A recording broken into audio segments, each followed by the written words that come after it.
Hare Krishna, Krishna Krishna, Hare Hare, Hare Ram, Ram Ram, Hare Hare. Om Vishnupadaya Krishna Prasthaya Bhutale Srimate Bhaktivedanta Swaminiti Namine Namaste Saraswati Devi Gaudavani Pracharini Nirvishesha Shunyavadi Paschatya Deshatarine Panchakalpatarubhyascha Kripa Sindhubhyeva Cha Patidanam Pavanebhyo Vaishnavibhyo Namo Namaha. Hari Bol.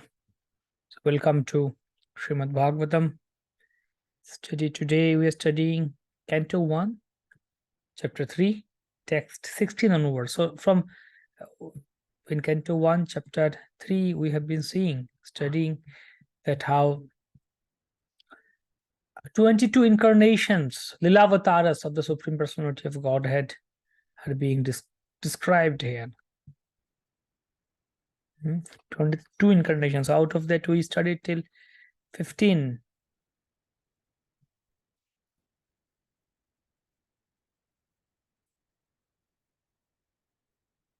Text 15. Okay. Matsya Avatar. Till Matsya Avatar we studied. Now we'll study for text 16. So till Matsya Avatar number 10. Incarnation number 10. Now 11. Incarnation number 11 from text 16.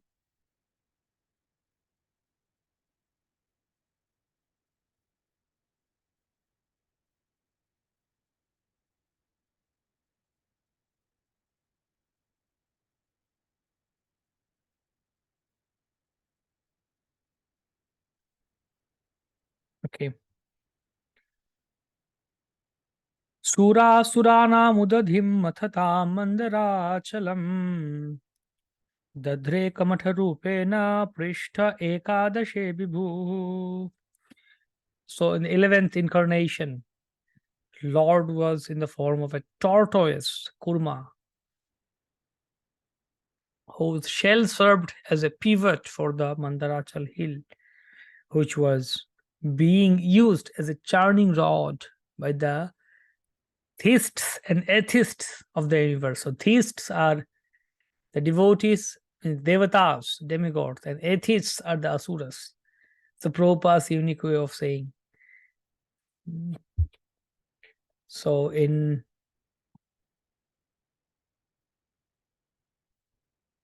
11th incarnation is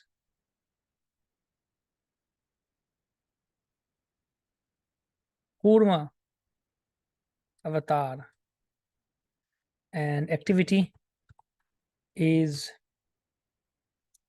helped in like Samudra Manthan.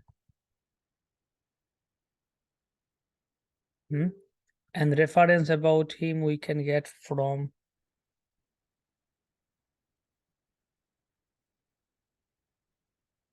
Kurma Puran.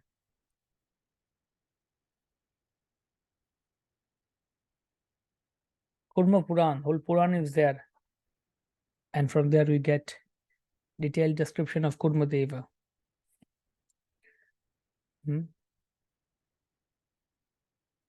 So Samudra Manthan was there. So then text 17 talks about Dhanvantari and Mohini. Dhanvantaram dvadasham dvadashamam trayadashamam cha apayat suranyanyan mohinya mohayan striya. In the 12th incarnation, Lord appeared as Dhanvantari, and in the 13th, he allured the atheists by charming beauty of women and gave nectar to the demigods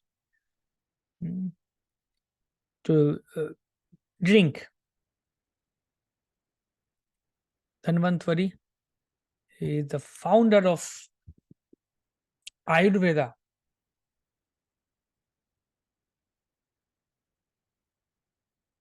Dhanvantari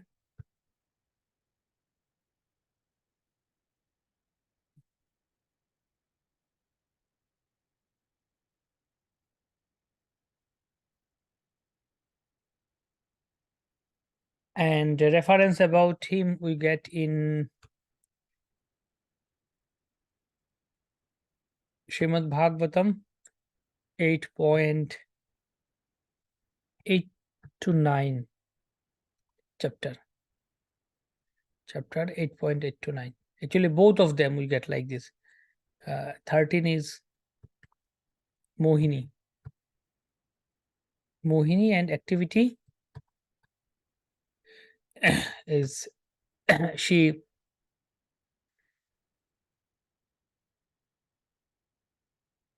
deceived or cheated the demigod, the demons.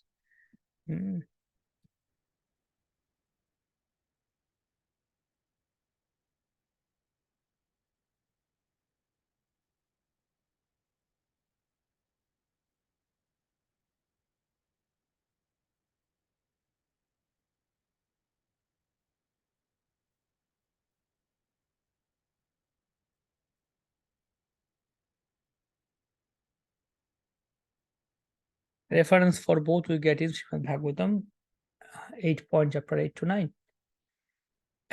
Now, next, 14th incarnation. Chaturdasham Narasimham Bibhradetyamramurjitam Tadarakarajairura Vedakam Katakridyatha. In the 14th incarnation, the Lord appeared as Hiranyak, as Narasimha, and bifurcated the strong body of atheist Hiranyakashipu with his nails, just as a carpenter pierces cane. Carpenter pierces cane like this. So similarly, he did that.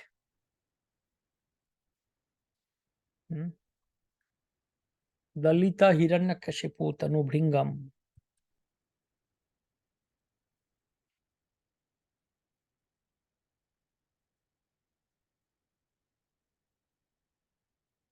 Activity.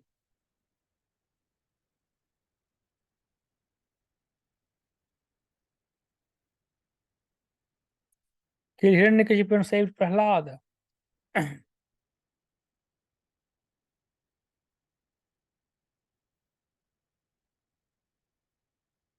About that description, reference is Bhagavatam 7th canto. Actually, mainly fully, but mainly 8 to 10. These chapters are mainly more of with him.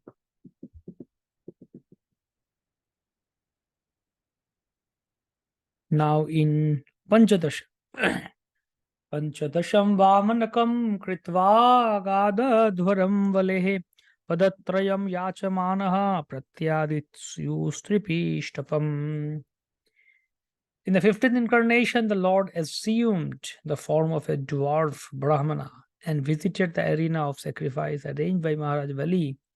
Although at heart he was willing to regain the kingdom of the three planetary systems, he simply asked for donation of 3 steps of land. The Almighty God can bestow upon anyone the kingdom of the universe from a very small beginning. And similarly, he can take away the kingdom of the universe, the play of begging a small piece of land. Begging a small piece of land.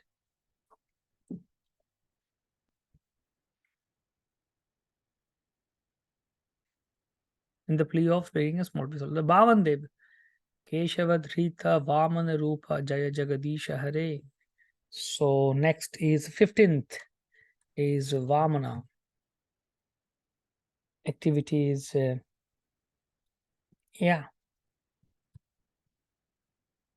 away everything.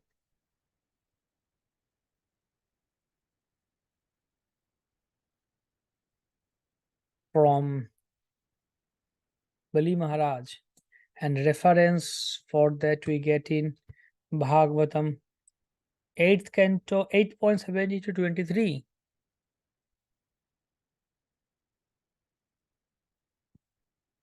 Okay. Bhrigupati Parshurama. Next. Avatare Shorasha me Pashyan Brahmadruho Nripa Trisaptakritvah Kupito Nikshatra Makaron Mahim. Bhrigupati. in the Bhagavati 16th incarnation of Godhead, the Lord annihilated the administrative class, Kshatriyas, 21 times, being angry with them mm, because of their rebellion against the Brahmanas, the intelligent class.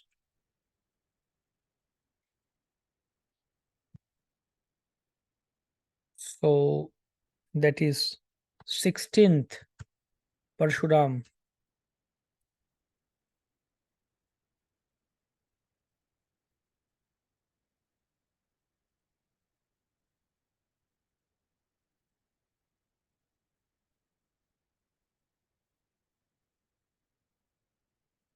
Twenty-one times. Okay.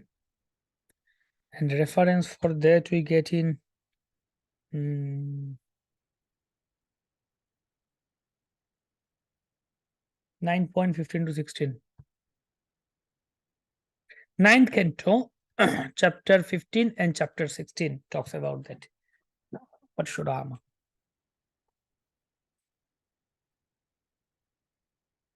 The Kshatriyas, they also became at that time the rulers. They were not ruling properly. They were torturing and doing many other things, unwanted things. So there is disobedience on the part of Kshatriyas. The Supreme Lord, he came as a Brahmana and then he destroyed them, taught them a lesson. Now 21, Vyasadeva. ततः सप्तदशे जातः सत्यवत्यां पराशरा चक्रे वेदोत्तरो शाखा दृष्ट्वा पुंसोऽल्पमेधसाः. Thereafter, in the 17th incarnation of Godhead, Sri Vyasadeva appeared in the womb of Satyavati, wife of Parashara Muni, and he divided the one Veda into several branches and sub-branches, seeing that the people in general are less intelligent.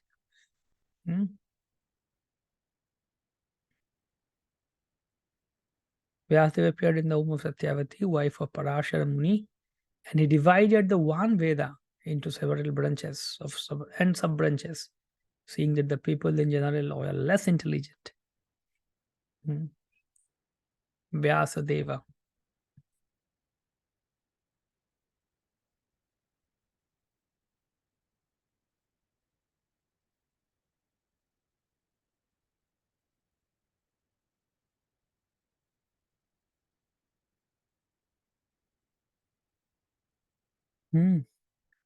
And reference for him we can get in Mahabharata.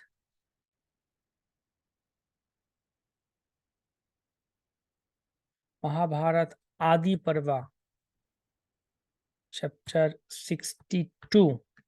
Also, Srimad Bhagavatam we can get about him different things, how he was 1.426, how he was dissatisfied and Narad Muni came and all.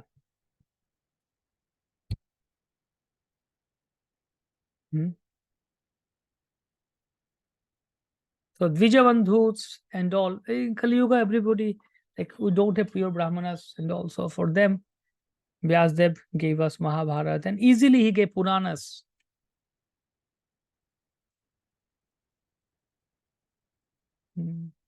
Puranas and Mahabharats for women and Shudras. So Vyasdev gave all these things for Dvijabandhus, Shudras, women. Text 22 says that next incarnation is Lord Rama.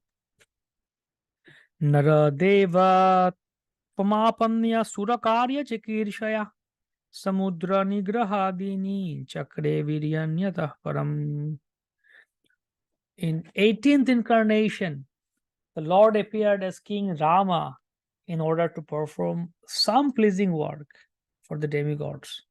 He exhibited superhuman powers by controlling the Indian Ocean and then killing the atheist King Ravana, who was on the other side of the sea.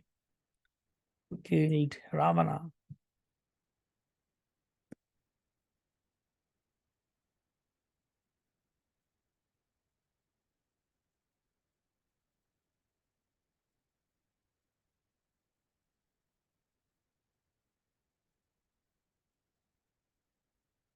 Ravana. And about him reference, of course, Ramayana is there. But other than that, Srimad Bhagavatam 9.10-11 talks about Lord Ram. Then text 23, okay, Prabhupada also talks about in the purport that how Supreme Lord, he is how he, like the entire universe is floating. Is due to Supreme Lord. He assumed the swimming with the human form. For example, the attempt to fly to other planets with material means is a challenge to the established order. Going to moon, Chandrayaan, it's an attempt to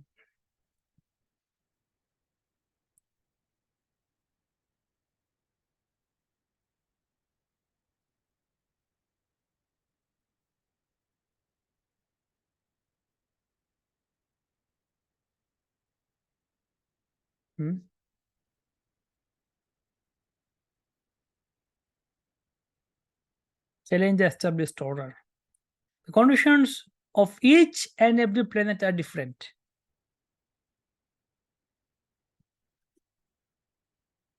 In Bhagavatam, also in other places, also Shastra, we see that the moon planet is illuminated.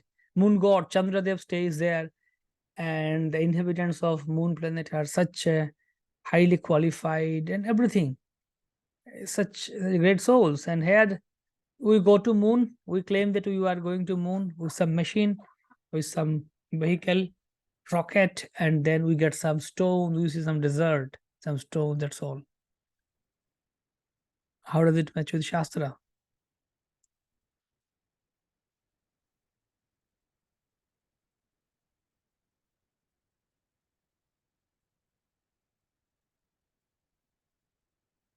Ravana was one of them, and he wanted to deport ordinary men to the planets of Indra. He wanted to make a staircase to be built up directly to the heavenly planet, so that people might not be required to undergo the routine of pious work unnecessary to work and enter the planet. So that's what his idea. I'll make a staircase, all of you can go.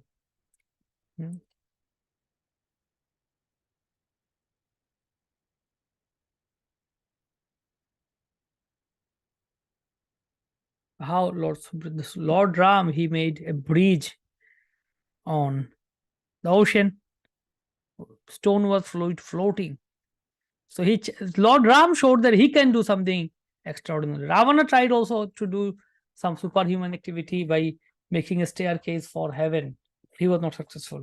But Lord Ram did a supernatural activity, superhuman activity, by making a stone bridge on ocean and went there.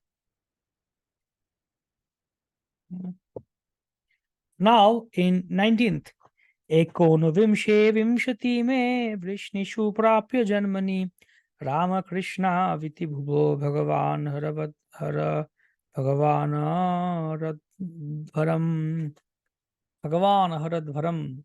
The 19th and 20th incarnation Lord advented himself as Balaram and Krishna in the family of Vrishni, the Yadu dynasty, and by doing so he removed the burden of the world.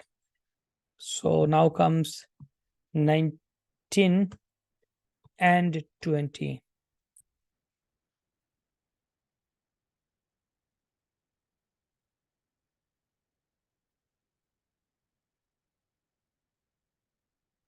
Activities removed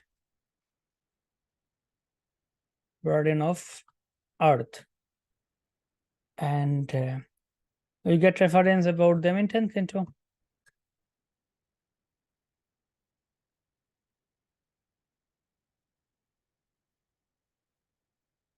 So we will discuss about that soon, how Krishna is also part of this list, why they are putting it here. Krishna is not an incarnation of the Purusha as we learned from the beginning. He is not an incarnation of the Purusha. He is directly the original personality of Godhead. Balaram is the first plenary manifestation of the Lord. Already we have discussed this, so that will come soon.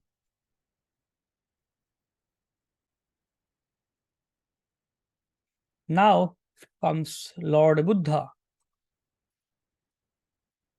Kalo samprabritte sammohayo suradvisham buddho namna anjana sutah kikateshu bhavishyati. Then in the beginning of Kali Yuga, the Lord will appear as Lord Buddha, the son of Anjana, in the province of Gaya, just for the purpose of deluding those who are envious of the faithful theist.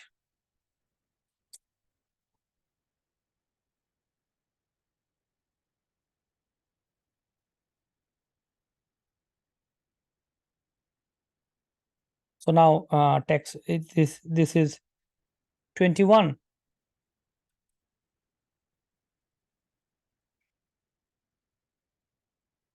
What did he do?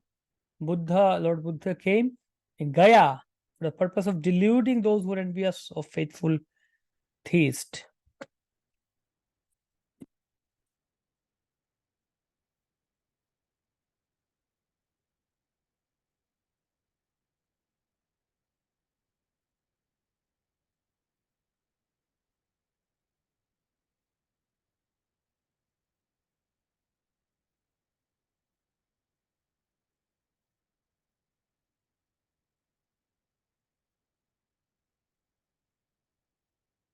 Faithful theists.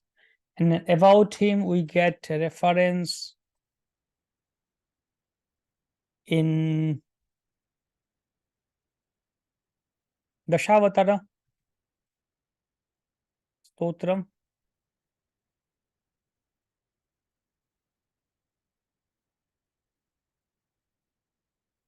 Then Vishnu Puran. Vishnu Purana.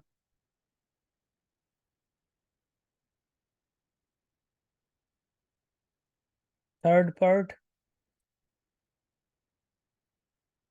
I think third volume or third, you can say third volume.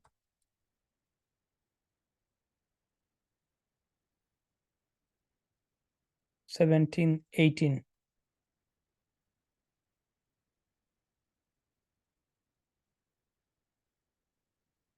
17, 18.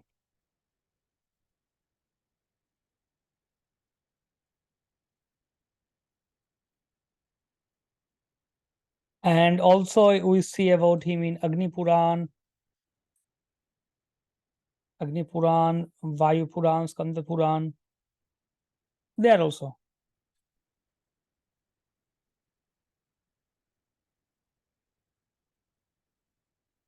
Agni, Vayu, Skanda Puran. This place is all there.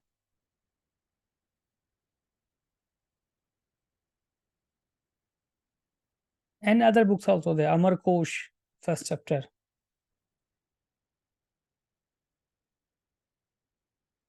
Amar Kosha is a book. Chapter 1, there is mention about him, especially. And Buddhist scriptures, of course.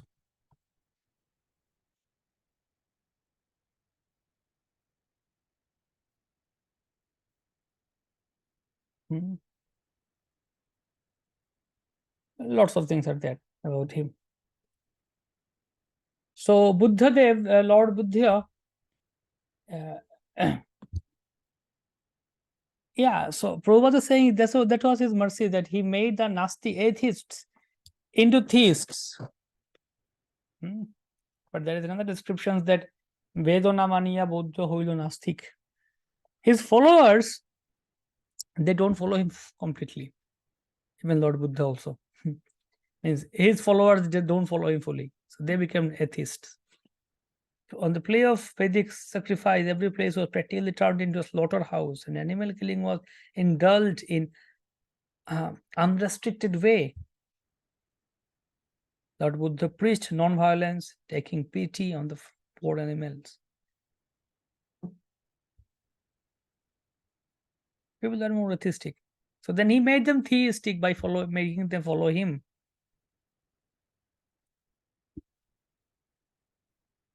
Deluded the atheists, because such atheists who followed his principles did not believe in God, but they kept their absolute faith in Lord Buddha, who himself was the incarnation of God. Thus the faithless people are made into believe in God in the form of Lord Buddha. That was the mercy of Lord Buddha. He made the faithless faithful to him.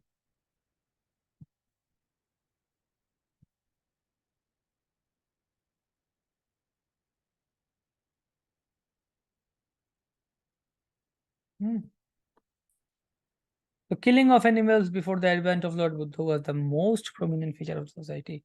They claim that these were Vedic sacrifices. When the Vedas are not accepted through the authoritative disciplic succession, the casual readers of the Vedas are misled by the flowery language of that system of knowledge. In the Bhagavad Gita, a comment has been made on such foolish scholars. The foolish scholars of Vedic literature who do not care to receive the transcendental message through the transcendental realized sources of disciplic succession are sure to be bewildered. So his philosophy is mm, again another form of atheism, emblem of theism. But Chaitanya Charitamrita, Prachanda Nastikya. The main point is that he wanted to delude those atheists and make them at least follow him, or at least follow me. Like Lord Chaitanya Mahaprabhu took sannyas. Why he took sannyas? He said that these people are not following me, they're not following anything, and they are even committing offenses to me. So if I take sannyas, at least they will think me that as a sannyasi, we should respect him. So at least as a sannyasi, they will respect me. And by respecting me, even if as a sannyasi, just ordinary sannyasi, still they will get blessings and they will be saved. They will get some sukriti. So in order to give them sukriti, to sannyas.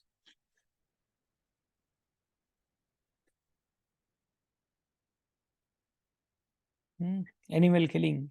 It is nonsensical to say that animal killing has nothing to do with spiritual realization. Nonsensical.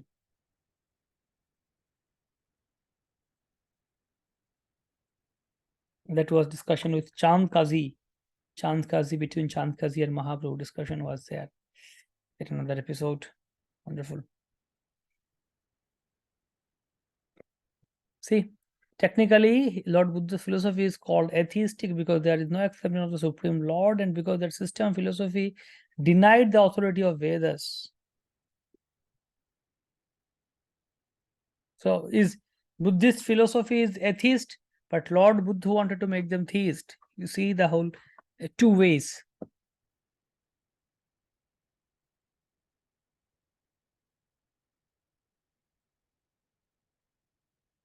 And then came Acharya Shankaracharya. He came and he refuted Buddhist philosophy and brought the people back to Vedas. That yeah, Veda is bona fide. But problem is that in order to refute Buddhist philosophy, he preached Mayavad. That was another intention to do that. In Padma Puran, it said that Lord Shiva said to Parvati that in Kali Yuga I will come and I will intentionally preach the philosophy and make some book, give some books by reading which people will go to hell. They will perish or they will go down, fall down.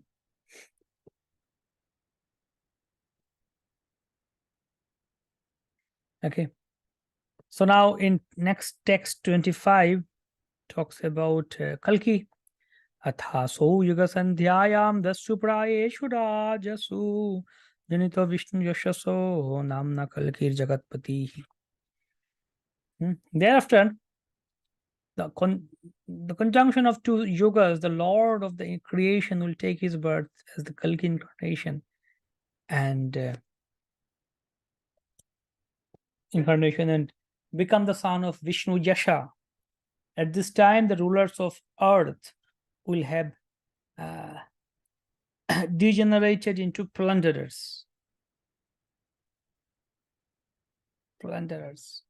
So he will come and he will kill them all. So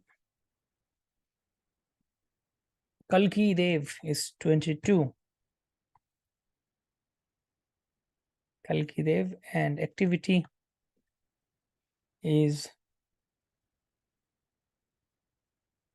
he will come and he will kill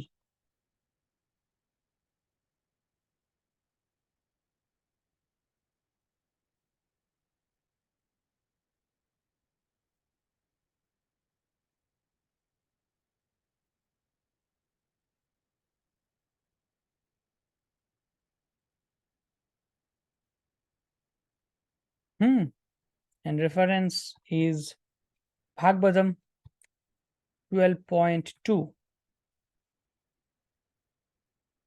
12th Canto, Chapter 2. Reference about Kalki Deva.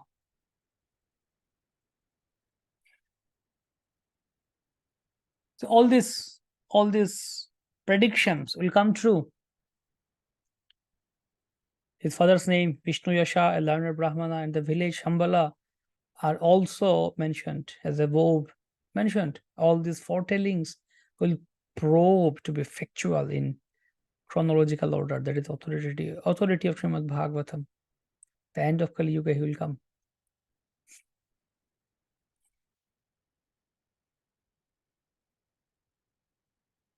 So now he talks about how there are innumerable incarnations of Lord. Avatara hyasankhyeya harehe satvo nidher dvijaha yatha vida sinah kulya sarasah syu sahasrashah. O Brahmanas, the incarnations of the Lord are innumerable rivulets flowing from inexhaustible sources of water. Innumerable, like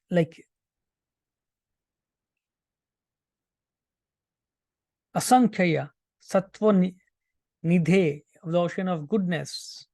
Yatha, inexhaustible. Kulyaha, inexhaustible means kulyaha, like small streams of water. Rivulets means small streams of water. Different rivers flow from there. Sarashaha, a vast lakes. Suju are Sahasrashaha, thousands of. The list of incarnations of personality of Godhead given herein is not complete. It is only a partial view of all incarnations. It's not complete, just partially. And another thing is that this chronology, serial, number 1 is him, number 2 is him, number 3 is. This is not. Number 14 is Narsimhadev, 12 is Dharmantvari, like what we saw here. This is not actual chronology. It's just for the sake of giving and just enumerating that, making a list. Otherwise, it's not that. It's not absolute list.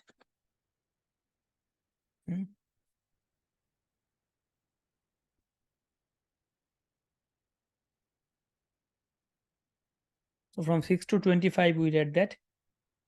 Now in 26, he is saying that innumerable incarnations of Lord. Many, many. There are many others. Hayagriva, Hari, Hamsa, Krishna-garbha, Vibhu, Satyashena, Vaikuntha, Sarvabhauma, Vishvaksena, Dharma Setu, Sudhama, Yogeshwara, Brihadbhanu, etc. In the bygone ages, Sri Prahlad Maharaj said in his prayer, "My Lord, you manifest in as many incarnations as there are species of life, namely the aquatics, the vegetables, reptiles, birds, beasts, man, demigods, etc." Lord, so the Lord is in the inexhaustible source of inevitable incarnations, which are not always mentioned. One by one, all the incarnations come. Matsya incarnation is directly a plenary portion. So the innumerable incarnations of the Lord are manifested all over the universes, constantly without cessation, as water flows constantly from waterfalls, constantly coming. Different yoga avatars, guna, some incarnations come in every yoga of yoga cycle. Some incarnations come once in a manvantara, some incarnations comes once in a day of Brahma. So it goes on like that. Different types of incarnations. Like Lord Ram, Dhanvantari, Yagya, Prithu, Balaram, Mohini, Vamana, they represent or they express the beauty feature of Bhagavan. Aishwarya, Virya, Yash, Gyan, Vairagya, these 6 things. Wealth, fame, beauty, these 6 things in Bhagavan. So Lord Ram, Dhanvantari, Yagya and Prithu, actually these things are there in Gaudiya Bhashya of Saraswati Thakur. Says that Lord Ram, Dhanvantari, Yagya, Prithu, Balaram, Mohini, Vamana, they express the beauty feature. Narsimha, Jamadagnya, Kalki, and Purushavatar, it shows Aishwarya, wealth, feature of Bhagavan. Narada, Vyasa, Varaha, Buddhya, Desva, Dharma, means Dharma. Dattatreya, Matsya, Chatussana, means Kumaras and Kapila, they come under Jnana avatar, means Jnana Prakashaka. And Narayana, Naranarayana, Kurma, Rishabdev, they come under Vairagya Prakashaka.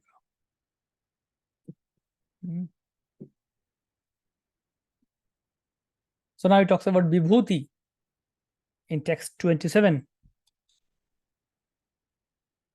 Rishayo Manavo Deva Manuputra Mahojasah Kalah Sarve Harireva Saprajapataya Smritaha.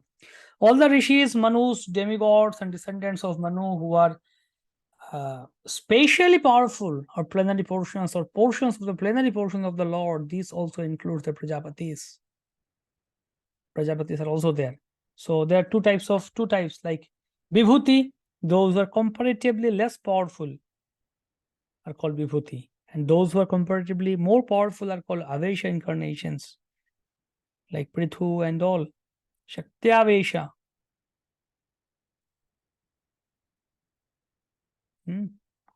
Shaktyavesha. That's the main point. Okay. So two types of, again, Avatar and Vibhuti and Avesha, two types of incarnations. So yeah, that's till 27. In text 28 now he talks about, this is the most important verse of Bhagavatam, Paribhasha Sutra. So what is Paribhasha Sutra and what is the most important verse of Bhagavatam? So we'll discuss in the next class with the reference of Prabhupada and other acharyas. Let's see.